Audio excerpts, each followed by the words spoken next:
The editors joining me on stage this afternoon come from both fiction and documentary film. On my far right is Úna Ní Dhonghaíle, who's been nominated for The Missing. Next to her is Ben Stark, who edited Tsunami, Survivors' Stories. Then we have Jan Miles and Sherlock, and the episode he was nominated for is the last in the third series, His Last Vow. Then Jake Martin, Grayson Perry, Who Are You?, nominated for episode 1. And finally, Rupert Houseman, who is the editor on Life and Death Row, episode 1, Execution. Just to start with a couple of general questions, I'm curious about the stage at which you became involved in these projects. And perhaps, Úna, we could start with you, just talking a little bit about when you actually like to be involved, how early in the process you actually like to be involved, and your actual involvement in The Missing. Well, I got involved in The Missing whenever the scripts were written. The director was obviously crewing up, and I got the call. There were 4 scripts written. Jack and Harry Williams are the brilliant writers, so they were still writing the final 4. So I got the 4 scripts while I was travelling to Austria, read it on my iPhone, and immediately did my Skype interview and was very eager to work with the guys and to work with Tom Shankland, the director. And Ben, obviously a very different project.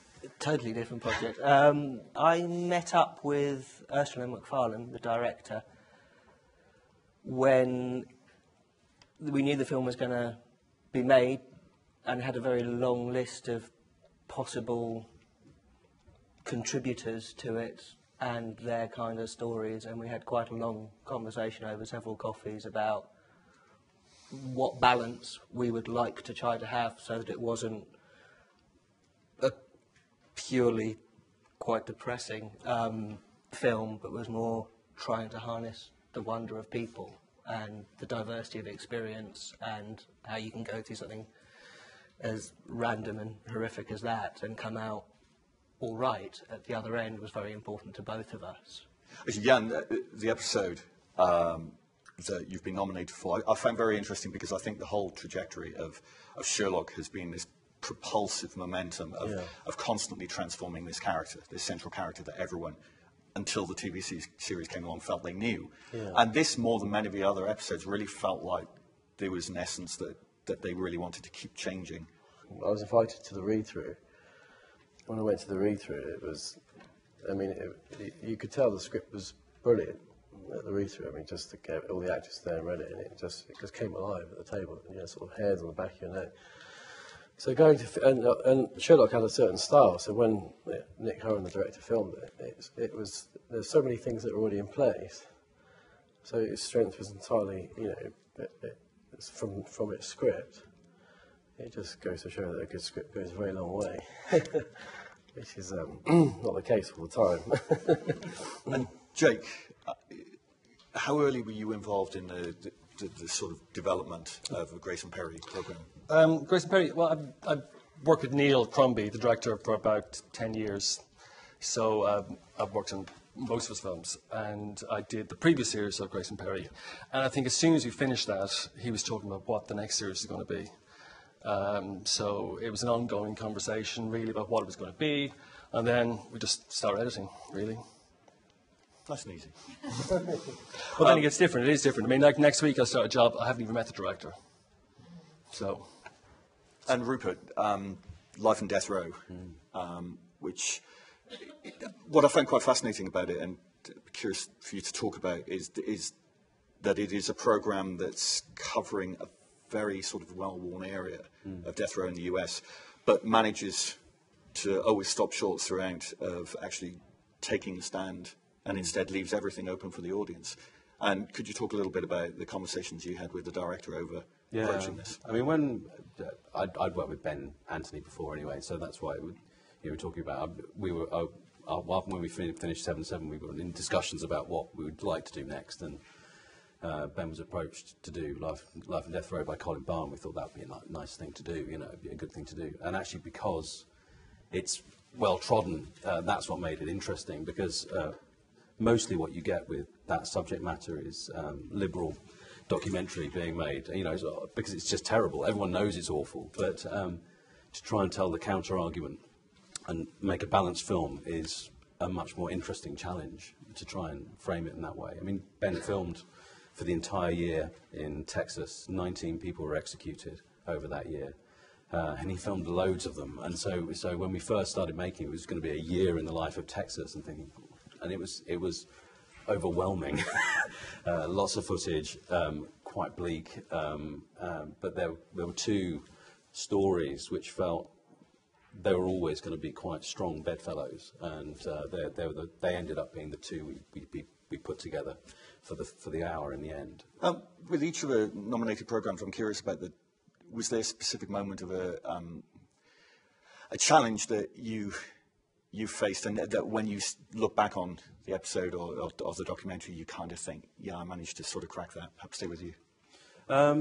Yeah, well, it was just that balance. Also, the idea of trying to play things dramatically and not feeling that you're crossing the line, is because again, that was a balance. It's a constant wrestle to try and sort of push things as far as we can push them without being grotesque. Because there's so much heat inside some of those rushes. Just watching some of that stuff, these people are going through horrendous experiences. I mean, Ben, talk about sort of having to.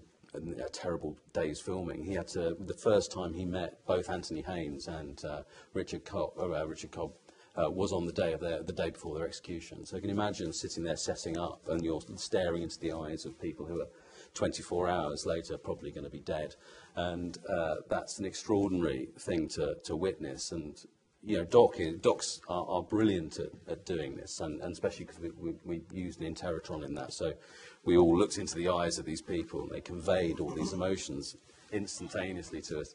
And it's quite an experience to as an editor to see some of that stuff. And it does, it affects all of us, I think, when we sort of look at rushes and we soak it up, and then we want to convey that straight away and think, what was good about that? What was the bit that really made me go, or actually, is that too much? Is that the thing I have to remove now? Because if I leave that bit in, it pushes us over the edge. And Ben, the nominees, these two films, I think, sort of have something in common, that you are dealing with terrible, true life and death situation. And as you were working with the material, was there discussions over what you can't show, and the challenges in showing these? There were lots of discussions, not really about what we can and can't show, about what we did or didn't want to show. We weren't. There wasn't a voice from above, which I was, to be honest, kind of expecting that there might have been, but there wasn't. The people that were speaking to us, they were voluntarily speaking to us. They wanted, for whatever cathartic reasons, to share this very intimate part of their lives with us and with a larger audience, and they trusted us to do that. With the archive, it's completely different. And 250,000 people died in the tsunami, and we have hundreds of hours of archive. A lot of what would traditionally be called the best archive is from people that didn't survive. And then you've got to be aware that that's someone's family. That's the last moments of this existence, and that's where those conversations come up. You want to highlight that. You want to feel the random nature of a beautiful Christmas suddenly turning into a kind of defining moment of your life or end of life. At the same time, we're just making a film. We're not. That's actually their lives, and where those lines are very hard there's something you have to feel in the moment. Sometimes there are moments which you would immediately say that's over the line, but actually in the context of the film you can go there and it brings it all home to all of us. With the missing, it's quite fascinating with it. It's for many people, it's extremely sensitive subject, but slightly more abstract in the public consciousness. And I'm curious about the discussions that you have, and sort of challenges that you felt you faced about approaching what's essentially thriller material. But some people might find quite edgy. Correct, So the script was like this thriller with a puzzle but implicit in that was the loss of a child. So although what Rupert and Ben are doing is very real, we still had a moral responsibility, although it's a fiction, not to be gratuitous in, cashing in on this child going missing. So, for instance, episode 3, at the end of episode 3, when James Nesbitt comes in and they find the clip of the child banging at the window, I mean, that was discussed by us of, we don't want to over egg this, because in actual fact it's inherent in the materials. We didn't have to put music on, or you didn't have to over emotionalize the whole thing because it was already there. So we really did feel a moral responsibility, because the audience at home, of course, get involved in the fiction and they begin to live through these characters and identify with them as much as if you watch a documentary, and become invested in this child. So we really wanted to tread with caution. And at times we held back on wide shots deliberately, or on the back of somebody's head, so as not to be in their face. Tom Shankland used the term emotional pornography, which I was sort of more saying moral responsibility, that we were keeping, back. We didn't want to be in big close-ups if there was something very important happening on screen. So we did try and tread with caution and with respect to the subject, because it's every family's worst nightmare. Jake, what I find fascinating with Grayson Perry is a clever element of what one might perceive to be a mainstream entertainment, is that Grayson Perry deals with incredibly tricky topics, and people's lives, whether it's gender change or a changing religion, that to these people a huge personal crisis.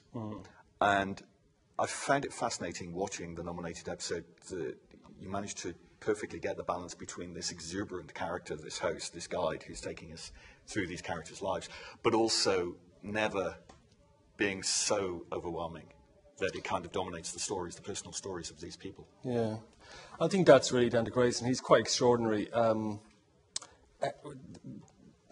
Grayson does, he listens. He really listens to people when he's talking to them, and that's, I found, very unusual. Even Neil and I would talk about it. He really listens. Even when Neil and I would not particularly find the conversation that interesting, but Grayson just absorbs it. And he will pick something from that conversation that we might not think had been that relevant, but that was it. That was it for him, actually. That was the bit that made the whole moment sort of sing.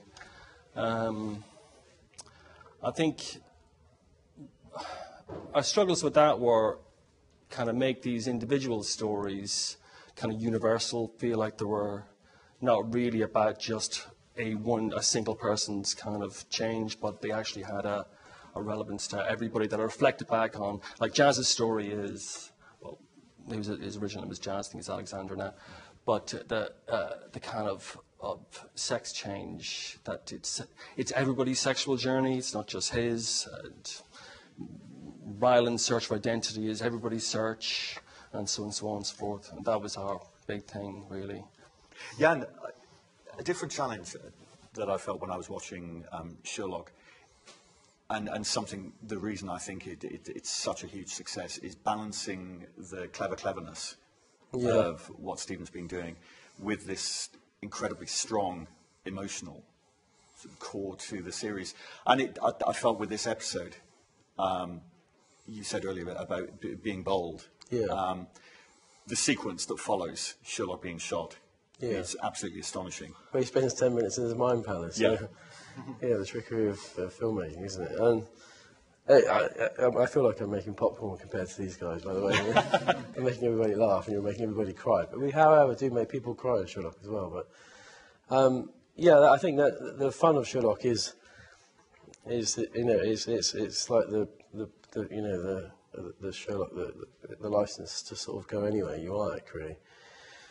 And the whole mind palace thing was a sort of concept. I mean, Nick obviously shot and poured lots of rushes towards me, but I kind of had a pretty kind of a lot of freedom to play with that. It was good fun, but going to the emotional level of it, I think where Stephen's really brilliant in his writing. He'll sort of put a scene very early in the film where he sort of said, I've got a project for you which is going to lead to your death, and it's sort of somewhere in Eastern Europe. And he's like, what? Why didn't you give me the job? And he buries that little nugget of information in. Then towards the very end of the film, when he's being taken away for murder, and he's saying goodbye to Watson, he says, well, what are you doing? He says, where are you going? He says, I'm going to go do a little job in Eastern Europe. So you know, you've travelled with that emotion. What was really brilliant was, Benedict went, well, I'll give you a performance where I'll cry, and I'll give you one where I won't. So we had both, and it's interesting because it was the first time for me as an editor, which I learned, was actually if you don't have the character cry, then more likely your audience will cry. Which is kind of what these guys are talking about, what they show in probably documentaries. For me, it's very different, but that kind of learning curve, that emotional level, is contained, you know, by the storytelling from all the nuances that's happened so much earlier in the film. It's not in your face. On that note, I think we do have to draw to a close.